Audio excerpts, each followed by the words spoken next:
हे guys good morning. तर नवीन वर्षाची सुरुवात बाबांपासून झाली. म्हणजेच आम्ही आज मंदिरात गेलो होतो. मी आणि माझी फ्रेंड पुढे तुम्हाला दिसेल. अच्छा, तर सकाळी मी आवरून घेतलेलं आणि आज मी हा कॉर्ड सेट घातला होता. मी खूप रेअर असे कपडे घालते बट हो, हो, छान दिसत होता हा ॲक्चुअली.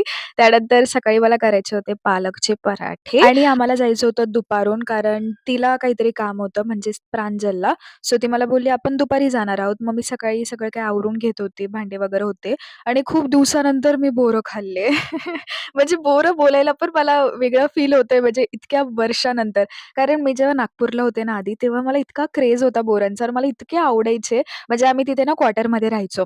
तर खाली एक खूप मोठं बोराचं झाड होतं. तर तिथे ना बोरं पडायचे. आता दुसरे कोणी घ्यायच्या आधी ना आम्ही लवकर सकाळी उठून आहे ना घेऊन जायचो. बट इकडे आल्यावर इतकं काही ध्यानच नाही गेलं नाही का कधी त्याच्यावर. बट आता हे शेजारच्या आंटीने सकाळी-सकाळी दिलेले सो मी म्हटलं नाही मी खाणारच. मग असं सर्व काही आवरून मी निघाले कपालेश्वरला जायला. म्हणजेच आम्ही ठरवलं होतं, की आम्ही कपालेश्वरला जाऊयात. मॅडमची खूप इच्छा होती.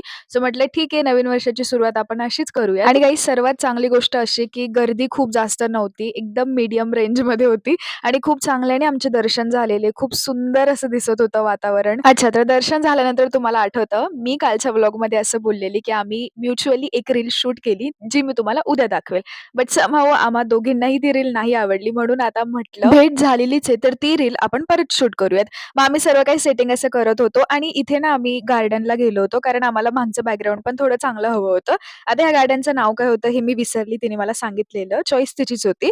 त्यानंतर मग तुम्ही बघू शकता असा आमचा सगळा पांचटपणा होत होता. लिटरली म्हणजे एक रील शूट करायची होती बट इतका पचका होत होता. कधी साउंड खराब होत होता, कधी काय होत होतं, काय पण कसं तरी आम्ही मॅनेज करून ती रील शूट केली. त्यानंतर मग घरी येता-येता वेळ झालेला. मग मी येताना उसाचा रस पिलेला कारण मला वीकनेसची बिमारी लागून गेलेली यार. असं काही नाही मला भूक लागली होती सो मी रस पिलेला आणि त्यानंतर घरी आल्यावर माझ्या दीदीने मला धप्पा दिलेला, की आपल्याला बाहेर जायचंय, काहीतरी खाऊयात कारण तिला खूप क्रेव्हिंग होत होती. आता तिला होत होती म्हणून मग तिच्यासोबत मला पण खावं लागलं यार. ती एकटी नाही खात.